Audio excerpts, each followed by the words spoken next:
और इस विचारधारा की जो मूल थीम है कि प्रकृति ने पूजवी, जल जंगल जमीन आसमान ने पूजबो। और आने में बाबा ने की पूजा की थी और अरज की थी कि मैं बाबा गर्मी पड़ी रही है कई और आ नवो नवो आ मैदान काट जुए तो धूड़े थोड़ो टाड़ू कर दीवार ते बे दाड़ा पहला असल पड़ गया पूरा टाड़ू थे और हमें हाजा था नामजा और बस फेर अरज की थी कि हमें फिर परली जंगा क्योंकि पैसा बाजार नहीं तो वाटर प्रूफ और टेंट नहीं लगाड़ जू है तो मैं आज में राहत डाल दी जो और गांव खेड़ा ने माता ने जटली से आदिवासी समाज ने जी गोत्र है अण गोत्र ने कुल देवी और हमारे खत्री थे की आराधना की थी और मैं बाबा थे की आराधना की थी कि आज में दाड़े पूर कोड़ो करी दीजो तो तुम्हें सब जानो आज कोड़ो थाजू नहीं थाजू। ये है आदिवासी समाज की पुरखाई जो पूजा पद्धति है, हमारी जो पुरखाई पूजा पद्धति है कि मांगजो में मढ़े और अनाथ अनुरूप, और ये पूजा पद्धति से हमारी प्रकृति की जो देन है और आज हम सबको शांतिपूर्वक कार्यक्रम निपट गया। आज इस कार्यक्रम में हम जो पंडाल में बैठे हुए हैं इस जमीन को तैयार कराने के लिए यहाँ के जो स्थानीय साथी हैं जिन्होंने दान की है, जिसका छोटा मोटा कब्जा था और इस जमीन के लिए कई साथी जेल गए हैं, उन सब के जो मतलब पसीना बहाया उन सब ने संघर्ष किया और उन सब की बदौलत आप शांतिपूर्वक तरीके से बैठे हैं, उनको भी मैं यहाँ से जोहार करना चाहूंगा। राजस्थान का प्रशासन, डूंगरपुर का प्रशासन सोच रहा था कि भारत आदिवासी पार्टी आ रही है तो कार्यक्रम कहां कर रहे हैं, अभी तक जिला मुख्यालय पे कोई तैयारी नहीं की है। और 3 दिन पहले प्रशासन को पता चलता है कि आदिवासी प्रेरणा स्थल बनाया गया है 84 विधानसभा क्षेत्र के अंदर और आदिवासी प्रेरणा स्थल पर पूरे देश के आदिवासियों को आमंत्रित किया गया है। ये 4 दिन पहले पता चला प्रशासन को और ये गांव के साथी, ये ब्लॉक के साथी, उनकी मेहरबानी। मैं अपनी बात शुरू करूं आज इस पंडाल के अंदर और ये आवाज जहां तक जा रही है, जो जितने भी साथी हैं, आप सभी लोग दिल से आए हो, यहां से आए हो, फ्री में लाई हुई, पैसों से बुलाई हुई ये भीड़ नहीं है, ये भीड़ दिल से आई हुई भीड़ है और आप सबका मैं तहे दिल से स्वागत अभिनंदन करता हूं। आज आजादी के बाद हमारी जो विचारधारा है और इस विचारधारा के आधार पे ये जो पार्टी बनी है और ये पार्टी पहली बार देश में और इस क्षेत्र के अंदर लोकतंत्र स्थापित करने का काम करेगी और संविधान की जो मूल भावना है और लोकतंत्र की जो वास्तविक परिभाषा है उसको धरातल पे लाने का काम ये भारत आदिवासी पार्टी करने वाली है।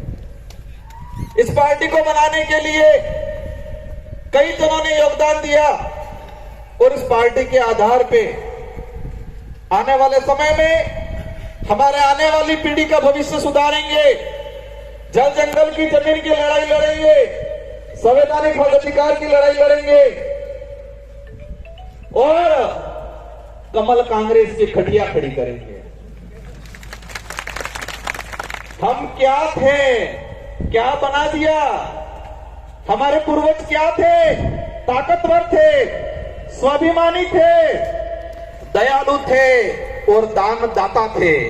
हमारे पूर्वज स्वाभिमानी थे, ताकतवर थे, दयालु थे और दानदाता थे।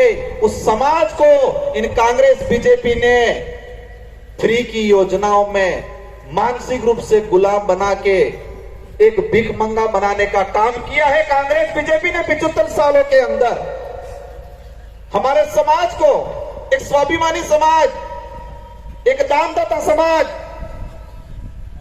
मेहनत से कमाने वाला समाज और इस देश का मूल मालिक होने का जो दावा हम करते हैं और हैं, उस समाज को कांग्रेस बीजेपी ने आज तक हमको कमजोर बनाने का काम किया है। आज ये जो पार्टी बनी है, इस पार्टी आने वाले समय में राजस्थान की सरकार कौन होगी, मध्य प्रदेश की सरकार कौन होगी, महाराष्ट्र की सरकार कौन होगी, ये तय करने का काम करेगी ये भारत आदिवासी पार्टी। कांग्रेस वाले कहते हैं, बड़े बड़े लॉलीपॉप देते हैं। एक नारा लगाया था उन्होंने, क्या लगाया था? नफरत के बाजार में मोहब्बत की दुकान खोलने आए हैं। क्या लगाया था?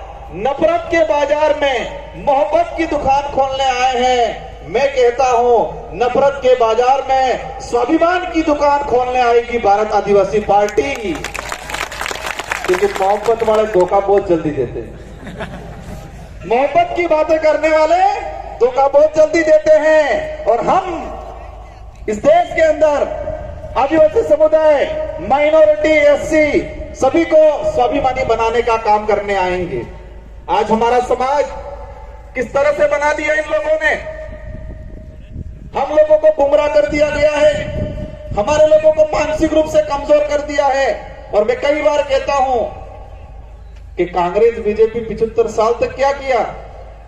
अमार बाजू ने घुसवाड़ी नाकचा सपा हो कि तू घुसवाई किया, कंप्लीट मानसिक रूप से की घुसवाई किया।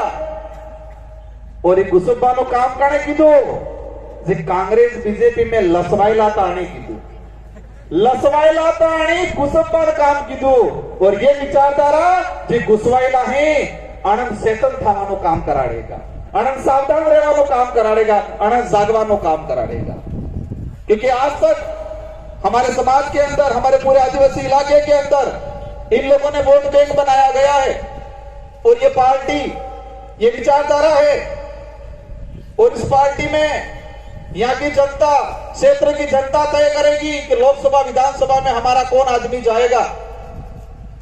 शेड्यूल एरिया के जो प्रावधान है, जो टीएससी, हमारे लोगों को झूठी झूठी बातें पकड़ाई गई, लेकिन शेड्यूल एरिया के प्रावधान नहीं बताए, टीएससी नहीं बताई कि टीएससी में क्या है, क्या अधिकार है। और आने वाले समय में हमारे यहां से बहुमत से जाएंगे विधायक, और राजस्थान की टीएससी, मध्य प्रदेश की टीएससी और महाराष्ट्र की टीएससी ट्राइबल एडवाइजरी काउंसिल में जाएंगे और आदिवासी समुदाय के हित में, एससी के हित में और शेड्यूल 5 के जो प्रावधान है उसके अनुरूप यहाँ पर काम कराने का काम करेंगे। आज कई लोग कहते हैं हम भी विधायक बने थे, मैं विधायक बन गया तारे टी शर्ट पर, तुम कई कहता सोरो चुनाव लड़े हो थावानो है। और 84 की जनता और सागवाड़ा की जनता ने ऐसी गोली दी कि कांग्रेस बीजेपी वाले रिजल्ट आया तो बेहोश हो गए और मोड़ासा जाके हॉस्पिटल में भर्ती होना पड़ा उनको। और फिर कहने लगे ये जीत के गए हैं लेकिन उनको चेयर नहीं मिलने वाली है। संविधान में प्रावधान है और आपकी ताकत हमारे साथ जुड़ी थी और आपकी ताकत से हमारी ताकत दुगुनी हुई। और हम आदिवासी समुदाय के हित में, एसटी एससी माइनॉरिटी के हित में शेड्यूल एरिया के प्रावधानों के लेके विधानसभा में आवाज उठाई और राजस्थान के मुख्यमंत्री को मजबूर होना पड़ा और आदिवासी दिवस पे सरकारी अवकाश घोषित करने का काम किया।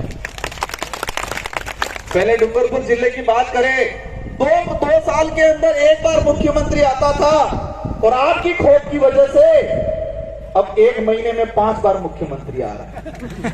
ये आपकी एकता है, आपकी ताकत है, आपका खौफ ऐसा है कि देश का मुखिया जो बन के बैठे हुए हैं, जो देश को बर्बाद कर रहे हैं, मोदी जी भी आ गए, अमित शाह भी आ गए, राहुल गांधी भी आ गए। क्या ये खौफ बरकरार रखना है कि नहीं रखना है?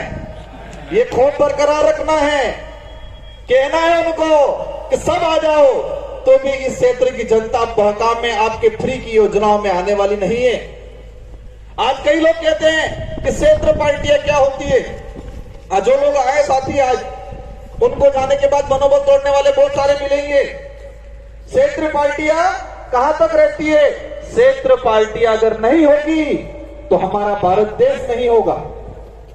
मैं क्या कहना चाह रहा हूं कि क्षेत्र पार्टियां अगर नहीं होगी तो ये देश नहीं रहेगा, ये तानाशाही हो जाएगा, हिटलर शाही शासन हो जाएगा इस देश के अंदर।